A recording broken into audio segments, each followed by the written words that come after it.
नमो नमः। मम नाम संगीता प्रधान। अहम् इदानीं केन्द्रीयसंस्कृतविश्वविद्यालयः श्री राजीव गान्धी परिसरे शिक्षाशास्त्री द्वितीयवर्षे पठनस्मि। अद्य वयं नीतिशतकस्य 10 श्लोकाः पश्यामः। आदौ अज्ञः सुखमाराध्यः सुखतरमाराध्यते विशेषज्ञः ज्ञानलवदुर्विदग्धं ब्रह्मापि नरं न रञ्जयति। अर्थात कवि भर्तृहरि ଏହି ଶ୍ଲୋକଟିରେ ମନୁଷ୍ୟକୁ ତିନୋଟି ଶ୍ରେଣୀରେ ବିଭକ୍ତ କରିଛନ୍ତି, ଯଥା ଅଜ୍ଞଜନ, ବିଶେଷଜ୍ଞଜନ, ଅଳ୍ପଜ୍ଞ ଓ ନିଜକୁ ପଣ୍ଡିତ ମନେ କରୁଥିବା ଜନ। ସୁଭାଷିତ କଥା କିମ୍ବା ଉପଦେଶ ଏହା କେବଳ ଅଜ୍ଞ ଓ ବିଶେଷଜ୍ଞ ଲୋକଙ୍କ ପାଇଁ ଉଦ୍ଦିଷ୍ଟ ହୋଇଥାଏ, କାରଣ ଅଳ୍ପଜ୍ଞ ଲୋକ ଅହଙ୍କାରର ବଶବର୍ତ୍ତୀ ହୋଇ ନିଜକୁ ବିଶେଷଜ୍ଞ ବା ବଡ଼ ବିଦ୍ୱାନ ବୋଲି ମନେ କରିଥାଏ। ଏଣୁ ସେ କୌଣସି ପ୍ରକାରର ଉପଦେଶ ଗ୍ରହଣ କରିବା ପାଇଁ ପ୍ରସ୍ତୁତ ହୋଇନଥାଏ। ଏପରି ଲୋକଙ୍କୁ ତ ବୁଝେଇବା ବଡ଼ କଷ୍ଟକର ହୋଇଥାଏ। ଏପରିକି ସ୍ୱୟଂ ବିଧାତା ମଧ୍ୟ ଏମାନଙ୍କୁ ବୁଝାଇ ପାରନ୍ତି ନାହିଁ। ଏପରି ମୂର୍ଖ ଲୋକଙ୍କୁ ଯଦି ବ୍ରହ୍ମା ସନ୍ତୁଷ୍ଟ କରିବା ପାଇଁ ଚେଷ୍ଟା କରିବେ, ତେବେ ସେ ବିଫଳ ହେବେ। ଏଣୁ ଏପରି ଲୋକଙ୍କୁ ଶଠ କୁହାଯିବା ଉଚିତ। स्वायत्तमेकान्तगुणं विधात्रा विनिर्मितं साधनमज्ञतायाः विशेषतः सर्वविधं समाजे विभूषणं मौनमपण्डितानाम्। अर्थात ଏଠାରେ କବିଙ୍କ କହିବାର ତାତ୍ପର୍ଯ୍ୟ ହେଉଛି ମୂର୍ଖ ଲୋକ ପାଇଁ ସ୍ୱମୂର୍ଖତାକୁ ଘୋଡ଼ାଇବା ନିମନ୍ତେ ଏକମାତ୍ର ସାଧନ ହେଉଛି ମୌନ। ମୂର୍ଖମାନଙ୍କ ବିଶିଷ୍ଟ ଆଭୂଷଣ ହେଉଛି ମୌନ। ପୁନଶ୍ଚ ମୌନବ୍ରତ ଧାରଣ କରିବା ସଜ୍ଜନମାନଙ୍କ ପାଇଁ ହିତକର ହୋଇଥାଏ, କାରଣ ମିତଭାଷିତା ଗୁଣକାରୀ ହୋଇଥାଏ। ମୌନ ରହିବା ଦ୍ୱାରା ଅନେକ ଦୁର୍ଗୁଣଠାରୁ ମଧ୍ୟ ବ୍ୟକ୍ତି ଦୂରେଇ ରହିପାରିଥାଏ। ଏପରି ଦୁର୍ଜନମାନଙ୍କ ନିମନ୍ତେ ମୌନ ରହିବା ବିଶେଷ ହିତକାରୀ ହୋଇଥାଏ। ସେ ବିଦ୍ୱତ୍ ସଭାକୁ ଯାଇ ଯେତେବେଳେ ଯାଏଁ କିଛି କହିନଥାଏ, ସେତେବେଳେ ଯାଏଁ ତାର ମୂର୍ଖତା ପରିପ୍ରକାଶିତ ହୋଇନଥାଏ। ଯେପରିକି କୋଇଲି ଓ କାଉ, ଏହି ଦୁଇଜଣଙ୍କୁ କେବଳ ସେମାନଙ୍କ ରବରୁ ଚିହ୍ନି ହୋଇଥାଏ। येषां न विद्या न तपो न दानं ज्ञानं न शीलं न गुणो न धर्मः ते मर्त्यलोके भुवि भारभूता मनुष्यरूपेण मृगाः सरन्ति। अर्थात ଏହି ଶ୍ଲୋକଟିରେ କବି ମନୁଷ୍ୟ ଦେହଧାରୀ ପଶୁ ବିଷୟରେ ବର୍ଣ୍ଣନା କରିଛନ୍ତି।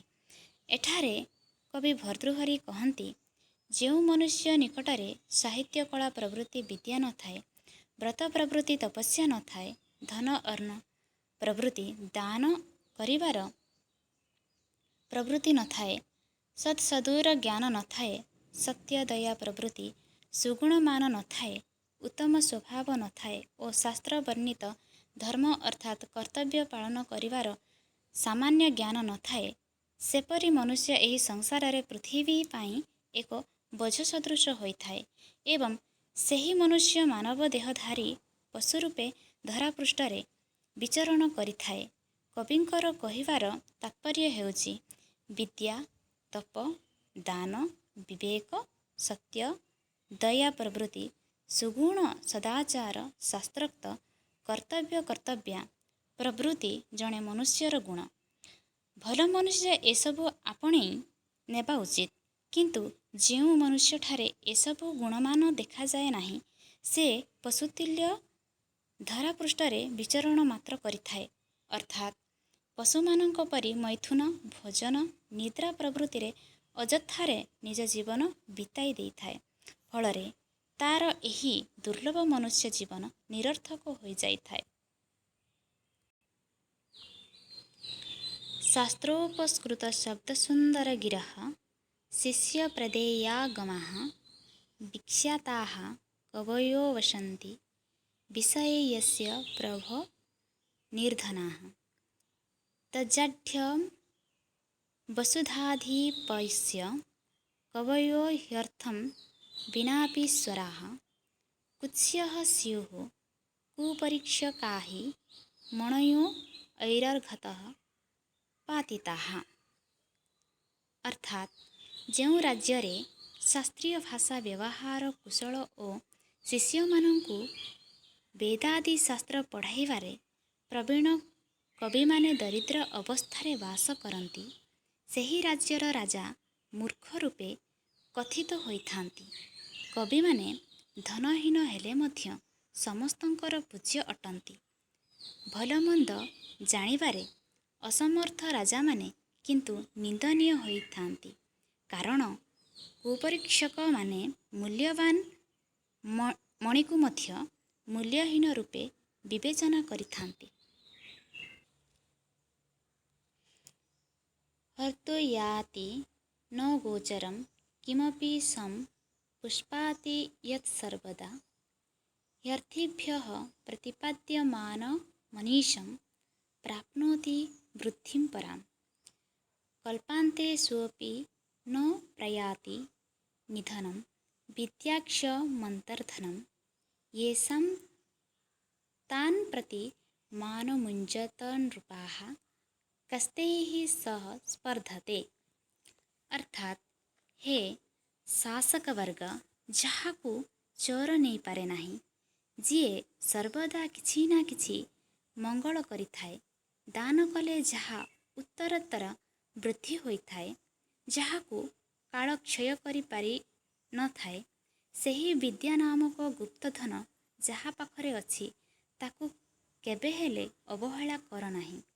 ସେହି ବିଦ୍ୱାନମାନଙ୍କ ସହ କିଏ ବା ପ୍ରତିଯୋଗିତା କରିପାରିବ?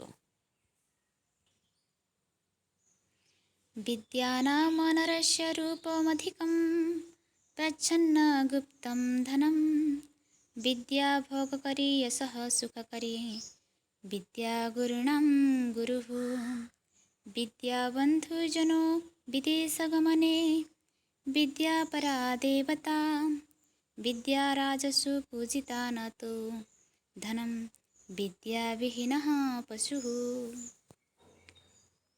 ଏହି ଶ୍ଲୋକଟିରେ କବି ବିଦ୍ୟାର ମହିମାକୁ ନିରୂପଣ କରି ବିଦ୍ୟାବିହୀନ ମାନବ ପଶୁ ଅଟେ ଏହା ଉପସ୍ଥାପନ କରିବାର ପ୍ରୟାସ କରିଛନ୍ତି।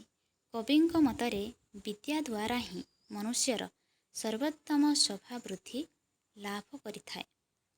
ବିଦ୍ୟା ରୂପକ ଧନ ସବୁବେଳେ ମାନବର ହୃଦୟରେ ଅବସ୍ଥାନ କରିଥାଏ, ଏଣୁ ଏହା ଏକ ଗୁପ୍ତ, ସ୍ଥାୟୀ ଓ ପୂର୍ଣ୍ଣ ସୁରକ୍ଷିତ ଧନ ରୂପେ ପରିଚିତ। ଏହି ବିଦ୍ୟା ଦ୍ୱାରା ମନୁଷ୍ୟ ସଂସାରର ବିବିଧ ଭୋଗ ବିଳାସ ଲାଭ କରିବାରେ ସମର୍ଥ ହୋଇଥାଏ, ତାକୁ ଯଶ ମିଳିଥାଏ ତଥା ସୁଖଲାଭ ବି ହୋଇଥାଏ। ବିଦ୍ୟା ଦ୍ୱାରା ହିଁ ଗୁରୁଜନଙ୍କ ଗୁରୁତା ପ୍ରମାଣିତ ହୋଇଥାଏ, ଏଣୁ ଏହି ବିଦ୍ୟା ଗୁରୁଣାଂ ଗୁରୁଃ ଅର୍ଥାତ୍ ଗୁରୁମାନଙ୍କର ବି ଗୁରୁ ରୂପେ ମାନ୍ୟତା ଲାଭ କରିଛି। ବିଦେଶ ଗମନ ସମୟରେ କେବଳ ବିଦ୍ୟା ହିଁ ବନ୍ଧୁ ପରି ସହାୟକ ହୋଇଥାଏ। ରାଜା ଓ ଶାସକମାନେ ମଧ୍ୟ ବିଦ୍ୟାର ସତ୍କାର ବା ସମ୍ମାନ କରିଥାନ୍ତି, ଧନର ବା ଧନୀର ନୁହେଁ। ଅତଏବ ମନୁଷ୍ୟ ବିଦ୍ୱାନ ହେବା ଉଚିତ। ଏହି ବିଦ୍ୟା ବିନା ମନୁଷ୍ୟ ପଶୁ ରୂପେ ହିଁ ପରିଚୟ ଲାଭ କରିଥାଏ। ଏହାର ତାତ୍ପର୍ଯ୍ୟ ହେଉଛି ବିଦ୍ୟା ଏପରି ଏକ ବସ୍ତୁ ଯାହାକି ମନୁଷ୍ୟର କୁରୂପତାକୁ ସୁନ୍ଦରତାରେ ପରିଣତ କରିଦିଏ। ଏହା ଏପରି ଏକ ଧନ ଯାହାକୁ ଅପହରଣ କରାଯାଇପାରେ ନାହିଁ, କାରଣ ଏହାକୁ ଲୁଚାଇ ରଖାଯାଇପାରେ ନାହିଁ। ବିଦ୍ୟା ଏ ସଂସାରର ନିଷ୍କଳଙ୍କ ଭୋଗ ବିଳାସ ପ୍ରଦାନ କରିଥାଏ ଓ ତା ସହିତ ଯଶସ୍ୱୀ କରିଥାଏ। ଏଇ ତ ଗୁରୁଙ୍କ ଗୁରୁ, କାରଣ ବିଦେଶରେ ରାଜସଭାରେ ଉଚ୍ଚ ସ୍ଥାନ ପ୍ରଦାନ କରିଥାଏ। ଏଇ ତ ପରମ ଦେବତା ଅଟେ, କାରଣ ଏଇ ନିଜ ଭକ୍ତଙ୍କୁ ସମସ୍ତ ଐହିକ ଫଳ ପ୍ରଦାନ କରିଥାଏ। ତଥା ପଶୁତାକୁ ବିନାଶ କରିଥାଏ। ବିଦ୍ୟାହୀନକୁ ଏଥିପାଇଁ ପଶୁ ବୋଲି କୁହାଯାଇଛି, କାରଣ ସେ ଏସବୁ ରୂପ ଯଶ ଭୋଗ ପ୍ରଭୃତି ଠାରୁ ବହୁ ଦୂରରେ ଥାଏ। ଦାକ୍ଷିଣ୍ୟମ୍ ସ୍ୱଜନେ ଦୟା ପରିଜନେ ଶାଠ୍ୟମ୍ ସଦା ଦୁର୍ଜନେ ପ୍ରୀତିଃ ସାଧୁଜନେ ନୟୋ ନୃପଜନେ ବିଦ୍ୱଜ୍ଜନେ ଚାର୍ଜବମ୍ ଶୌର୍ଯ୍ୟଂ ଶତ୍ରୁଜନେ କ୍ଷମା ଗୁରୁଜନେ ନାରୀଜନେ ଧୂର୍ତ୍ତତା ये चैव पुरुषाः कलासु कुशलास्तैस्सैव लोकस्थितिः। ଶ୍ଲୋକଟିରେ କବିବର ଭର୍ତ୍ତୃହରି ଲୋକ ବ୍ୟବହାର ନିପୁଣ ମାନବ ବିଷୟରେ ସୁନ୍ଦର ଆଲୋଚନା କରିଛନ୍ତି। କବି କହିଛନ୍ତି, ଯେଉଁ ବ୍ୟକ୍ତି ଆତ୍ମୀୟ ଲୋକଙ୍କଠାରେ ସର୍ବଦା ସଦ୍ବ୍ୟବହାର ପ୍ରଦର୍ଶନ କରିଥାଏ, ଭୃତ୍ୟମାନଙ୍କଠାରେ ସହାନୁଭୂତି ପ୍ରକାଶ କରିଥାଏ, ଦୁଷ୍ଟ ଲୋକଙ୍କ ସହିତ କଠୋରତା ପ୍ରକାଶ କରିଥାଏ, ସଜ୍ଜନଙ୍କ ସହିତ ସ୍ନେହଭାବ ପ୍ରକାଶ କରିଥାଏ, ରାଜାମାନଙ୍କ ସହ ନୀତି ଆଚରଣ କରିଥାଏ, ବିଦ୍ୱାନମାନଙ୍କ ସହିତ ନମ୍ରତା ସହ ବ୍ୟବହାର କରିଥାଏ, ଶତ୍ରୁମାନଙ୍କ ସହିତ ସ୍ୱପରାକ୍ରମ ପ୍ରଦର୍ଶନ କରିପାରୁଥାଏ, ପୂଜନୀୟ ଲୋକଙ୍କ ସହିତ ସ୍ୱସହନଶୀଳତା ପ୍ରକାଶ କରିଥାଏ, ନାରୀମାନଙ୍କ ସହ ଚତୁରତା ସହ ବ୍ୟବହାର ପ୍ରଦର୍ଶନ କରିଥାଏ, ସେହି ବ୍ୟକ୍ତି ହିଁ ଏପରି ସମସ୍ତ କଳାରେ କୁଶଳତା ଲାଭ କରି ଧୁରନ୍ଧର ହୋଇପାରିଥାଏ।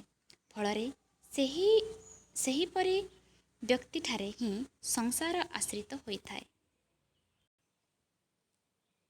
ଏଠାରେ କବିଙ୍କର କହିବାର ତାତ୍ପର୍ଯ୍ୟ ହେଉଛି, ସଂସାରରେ ବ୍ୟକ୍ତିଟିଏ ଭିନ୍ନ ଭିନ୍ନ ସ୍ଥାନ କାଳ ଓ ପାତ୍ର ଦେଖି ବିବିଧ ବ୍ୟବହାର ପ୍ରଦର୍ଶନ କରିବା ଉଚିତ। ତେବେ ଯାଇ ସେ ଏକ କୁଶଳ ବ୍ୟକ୍ତି ରୂପେ ପରିଚିତ ହୋଇପାରିଥାଏ। ଲୋକରୀତିରେ କୁଶଳ ବ୍ୟକ୍ତିଠାରେ ହିଁ ସଂସାରର ଆଶ୍ରିତ ହୋଇଥାଏ। ଏପରି ବ୍ୟକ୍ତିର ହିଁ ଜୀବନରେ ସଫଳତା ଲାଭ ସହଜ ହୋଇପାରିଥାଏ। ତେବେ ମୋଟାମୋଟି ଭାବେ କୁହାଯାଇପାରେ ଯେ, ଲୋକ ବ୍ୟବହାରରେ କୁଶଳତା ଲାଭ କରିବା ପାଇଁ ତଥା ଜୀବନରେ ସଫଳତା ଲାଭ କରିବା ନିମନ୍ତେ ମନୁଷ୍ୟକୁ ଏହି ପଦ୍ୟ ଅନୁଯାୟୀ ବିବିଧ କଳାରେ ନିପୁଣତା ବା ଦକ୍ଷତା ହାସଲ କରିବା ଉଚିତ। କାରଣ ବ୍ୟକ୍ତିର ଏହି କୁଶଳତା ଉପରେ ହିଁ ସଂସାରର ମର୍ଯ୍ୟାଦା ନିର୍ଭର କରିଥାଏ। ସମାଜରେ ବିବିଧ ପ୍ରକାରର ବିଚିତ୍ର ଚିତ୍ତବୃତ୍ତିର ଲୋକ ବାସ କରିଥାନ୍ତି। ଏଣୁ ସମସ୍ତଙ୍କ ସହିତ ସମାନ ବ୍ୟବହାର କରାଯାଇ ନପାରେ। ଜାଢ୍ୟଂ ଧିୟୋ ହରତି ସିଞ୍ଚତି ବାଚି ସତ୍ୟଂ ମାନୋନ୍ନତିଂ ଦିଶତି ପାପଂ ଅପାକରୋତି ଚେତଃ ପ୍ରସାଦୟତି ଦିକ୍ଷୁ ତନୋତି କୀର୍ତି ସତ୍ସଙ୍ଗତିଃ କଥୟ କିଂ ନ କରୋତି ପୁଂସାଂ। ଅର୍ଥାତ୍ ସତ୍ସଙ୍ଗ ଦ୍ୱାରା ମନୁଷ୍ୟର ବୁଦ୍ଧିବାଦ୍ୟ ଦୂରୀଭୂତ ହୋଇଥାଏ, ଅର୍ଥାତ୍ ମୂର୍ଖତା ଦୂର ହୋଇଥାଏ, ଭାଷାରେ ସତ୍ୟତା ପଲ୍ଲବିତ ହୋଇଥାଏ, ପ୍ରତିଷ୍ଠା ବୃଦ୍ଧି ହୋଇଥାଏ, ପାପ ନଷ୍ଟ ହୋଇଥାଏ, ମନ ଆନନ୍ଦିତ ହୋଇଥାଏ, କୀର୍ତ୍ତିକୁ ସବୁ ଦିଗକୁ ବିସ୍ତାର କରିଥାଏ। ତେବେ କୁହନ୍ତୁ, ସତ୍ସଙ୍ଗତି ଦ୍ୱାରା ମନୁଷ୍ୟର କ'ଣ ବା ନ ହୋଇଥାଏ?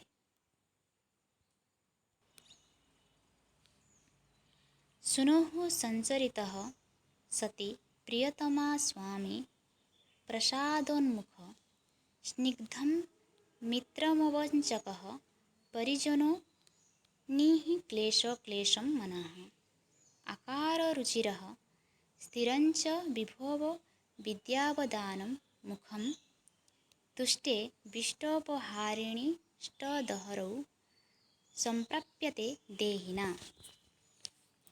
ଅର୍ଥାତ୍ ଭର୍ତ୍ତୃହରି କବିଙ୍କ କହିବାର ଉଦ୍ଦେଶ୍ୟ ହେଉଛି, ଭଗବାନ ବିଷ୍ଣୁ ଯେତେବେଳେ କୃପା କରିବେ, ସେତେବେଳେ ସଦାଚାରୀ ଆଜ୍ଞାକାରୀ ପୁତ୍ର, ସାଧ୍ୱୀ ପତ୍ନୀ, ପ୍ରସନ୍ନମୁଖ କୃପାଳୁ ସ୍ୱାମୀ, ସଚ୍ଚା ମିତ୍ର ବିଶ୍ୱସ୍ତ ସେବକ, ଶାନ୍ତଶୀତ, ସୁନ୍ଦର ରୂପାକୃତି, ସ୍ଥାୟୀ ସମ୍ପତ୍ତି ଓ ବିଦ୍ୟା ପ୍ରାପ୍ତ ହୋଇଥାଏ। ବିଷ୍ଣୁଙ୍କ କୃପା ବିନା ଏସବୁ ମିଳିବା ସମ୍ଭବପର ହୋଇନଥାଏ। ମନୁଷ୍ୟ ଯେତେବେଳେ ସତ୍କର୍ମ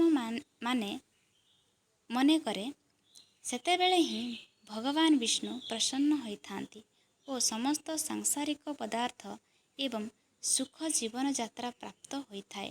ଏଣୁ ଭଗବତ୍ ଚରଣାବିନ୍ଦରେ ମନୁଷ୍ୟ ମନୋନିବେଶ କରିବା ଉଚିତ।